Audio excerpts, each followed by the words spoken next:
کہانی انجوائے کے معزز سامعین، ہمارے چینل کو لائک کریں، سبسکرائب کریں، کمنٹس کریں۔ السلام علیکم۔ اسلم آج اپنی والدہ سے بہت زیادہ بحث کر رہا تھا۔ اس کی ماں اسے سمجھا رہی تھی کہ تم آج گھر کے کچھ کام کر لو، تھیٹر جانا کے لیے کوئی اور دن منتخب کر لو۔ اسلم اپنی ماں کا اکلوتا بیٹا تھا، اس کے باپ کو فوت ہوئے کافی وقت ہو چکا تھا، اور وہ قریبی قبرستان کے ساتھ ایک مکان میں اپنی ماں کے ساتھ کافی عرصے سے رہ رہا تھا۔ وہ ایک آفس میں جاب کرتا تھا جہاں معقول آمدنی تھی، اور سنڈے کے سنڈے وہ تھیٹر دیکھنے لازمی جاتا۔ تھیٹر اس کے علاقے سے تھوڑا دور تھا، اور راستے میں ایک چھوٹا سا قبرستان تھا جسے کراس کر کے اسلم اکثر اپنا انجوائمنٹ کرتا۔ اس کے دوست احباب نہیں تھے، وہ خوش مزاج تھا اور اپنی ماں کی کافی خدمت بھی کرتا تھا، مگر آج پتہ نہیں اس کی ماں کا دل کیا کہہ رہا تھا کہ اسلم گھر پر ہی رہے۔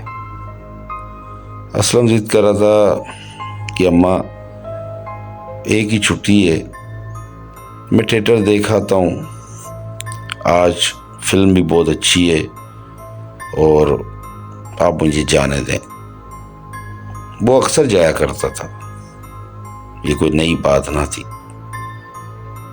اسی قبرستان میں آتے جاتے اس کا بچپن گزرا تھا، اس لیے وہاں کبھی اسے خوف محسوس نہیں ہوتا تھا۔ اس کی ماں نے کہا، اسلم ٹھیک ہے، ایسا کرو میرے ساتھ تھوڑی سی مدد کچھ کام میں کروا دو، پھر تم چلے جانا۔ وہ اپنی ماں کے ساتھ گھر کے چھوٹے موٹے کام کرنے لگ گیا۔ جب کام تھوڑے نپٹ گئے تو اس نے ماں سے اجازت لی، پھر بھی اس کی ماں نے کہا کہ اسلم میرا دل نہیں کر رہا، تم مت جاؤ۔ تو بہت حیران، اس نے کہا اماں جان کیا ہو گیا؟ میں اکثر تو جاتا ہوں اور آپ کو معلوم ہے میں تھیٹر کے لیے جاتا ہوں۔ تو خیر اس کی ماں نے اسے اجازت دے دی۔ اسلم فٹافٹ تیار ہوا، اچھے کپڑے پہنے، جوتے پہنے اور اچھی شرٹ پہن کے وہ گھر سے نکل پڑا۔ قبرستان سے گزرتے ہوئے وہ ہلکا ہلکا سا گنگناتا جا رہا تھا۔ تھوڑا چلنے کے بعد قبرستان ختم ہو گیا اور وہ تھیٹر کے سامنے کھڑا تھا۔ آج فلم اچھی لگی ہوئی تھی اور رات کا ٹائم تھا اور آخری شو تھا یہ، جو رات 1 بجے ختم ہونا تھا اور 9 بجے شروع ہونا تھا۔ اسلم اکثر اسی ٹائم پہ تھیٹر دیکھنے آیا کرتا تھا۔ اسلم نے ٹکٹ گھر سے ٹکٹ لی، اسے پیسے دیے، اس نے اسے سکوں کی صورت میں پیسے واپس کیے، تو اسلم نے وہ سکے جیب میں ڈال لیے۔ ٹکٹ چیکر کو ٹکٹ کٹا کر وہ تھیٹر کے اندر داخل ہو گیا۔ وہاں فلم دیکھتے کے دوران اس کے دل نے کہا کہ بوتل پینی چاہیے۔ اسلم باہر آیا، وہ کینٹین میں گیا، اس نے پھر ایک نیا نوٹ نکالا اور کینٹین والے کو دیا۔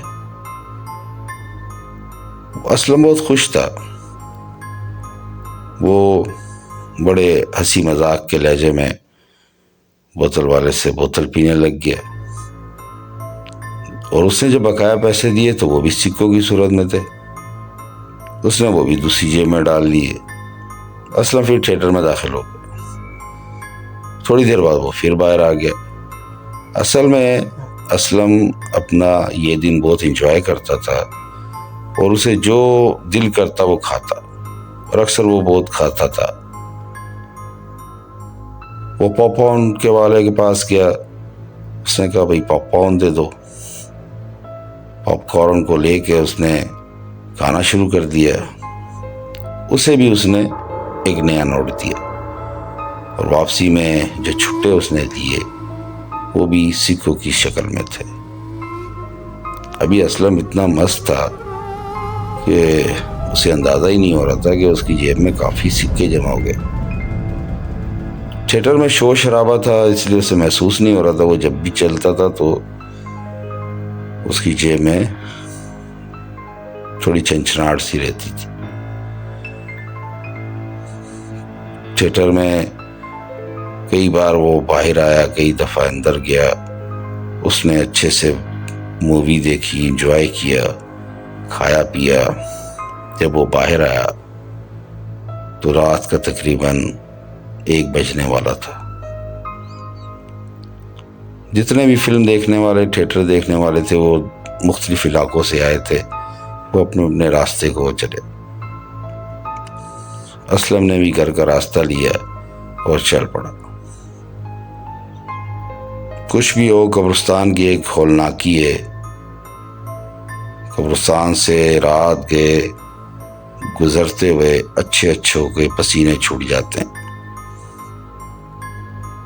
اسلم اکثر وہاں سے گزرتا تھا, مگر آج پتہ نہیں کیوں اس نے جیسے قبرستان کے ہاتھے میں پہلا پاؤں رکھا تو اس کو تھوڑی سی بے چینی محسوس ہوئی. اس نے اسے نظر انداز کیا اور تھیٹر میں جو مووی میں پاپولر گانا تھا اسے گنگنانا شروع کیا. اسلم ابھی آدھے قبرستان تک پہنچا تو اسے چھن چھن کی آواز آئی. وہ جیسے چلتا آواز پھر آتی چھن چھن. اسلم رک جاتا. جب وہ رکتا تو آواز آنا بند ہو جاتی. اب اس نے غلطی بھی کی تھی. اسے اس کا شک ہو گیا. اصل میں جب وہ تھیٹر کی طرف جا رہا تھا تو اس نے قبرستان میں ایک درخت کے پاس کھڑے ہو کے پیشاب کیا اور درخت کو ایک لات بھی ماری اور یہ بھی کہا کہ دیکھتا ہوں یہ قبرستان میں جو روحوں اور بدروحوں کی کہانیاں لوگ سناتے ہیں وہ کہاں سے آتے ہیں. جب وہ چھن چھن کی آواز اس سے آ رہی تھی تو اسے اچانک شک ہوا کہ اس نے آتے ہوئے غلط حرکت کی تھی. لگتا ہے کوئی چڑیل اس کے پیچھے. وہ بالکل آواز ایسی تھی جیسے کسی کی پائل کی آواز ہو. قبرستان کا خطرناک سناٹا اور ہواؤں کا شور, یہ عجیب ہی چیز تھی. کبھی سناٹا بڑھ جاتا, کبھی شور بڑھ جاتا. کیونکہ قبرستان کی صفائیاں ہوتی نہیں تھی اس لیے جا بجا درختوں کے پتے پڑے تھے جو خشک ہو جاتے تھے اور اس پہ جیسے ہی پاؤں پڑتا تو ایک خوفناک قسم کی آواز پیدا ہوتی. اسلم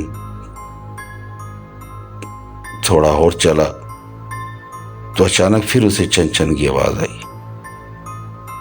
اب اس کے دل کی دھڑکن تیز ہونا شروع ہو گئی. اسے 100% یقین ہو گیا کہ اس کے پیچھے کوئی چڑیل پڑ چکی ہے اور آج کی رات اس کی آخری رات ہوگی. وہ تھوڑا بھاگا. وہ جیسے بھاگا تو چھن چھن کی آواز بھی اسی کی رفتار سے اس کے ساتھ بھاگی. وہ بڑا حیران کہ یہ کیا ہو رہا ہے. وہ کچھ بولنا چاہے تو اس کے منہ سے آواز نہ نکلے. اصل میں وہ خوف کے ہاتھے میں داخل ہو چکا تھا. خوف اس کے جسم پر طاری ہو گیا تھا. اچانک اسلم کو یہ شک ہوا کہ اسے ابھی کوئی پیچھے سے پکڑنے والا ہے. تو وہ پھر بھاگا, تیز تیز چلنے لگ گیا. تو چھن چھن کی آواز اور تیز ہو گئی. اور اسی اثنا اس نے پیچھے مڑ کے دیکھا تو وہ حیران رہ گیا کہ پیچھے تو کچھ بھی نہ تھا۔ اس نے کہا یہ چن چن کی آواز پھر کس طرف سے آئی؟ اس نے اپنا رخ گھر کی طرف کیا اور تیزی سے چلنے لگا تو تھوڑی دیر بعد پھر وہ آواز اس کے کانوں میں پڑی تو اسے اچانک ایک شدید قسم کا دل کا دورہ پڑا اور وہ گر پڑا،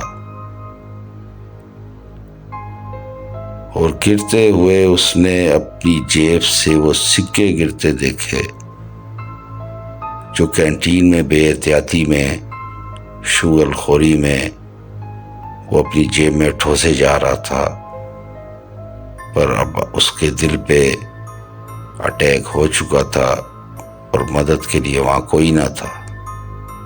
زمین پر گرتے ہی وہ سکے اس کے سامنے زمین پر بکھر گئے اور ان کی چھن چھن کی آواز بالکل ویسی ہی تھی جیسی اسے چلتے ہوئے محسوس ہوتی تھی۔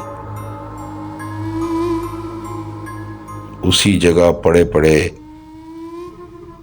اس کا دم نکل گیا اور وہ مر گیا۔ تو دوستو،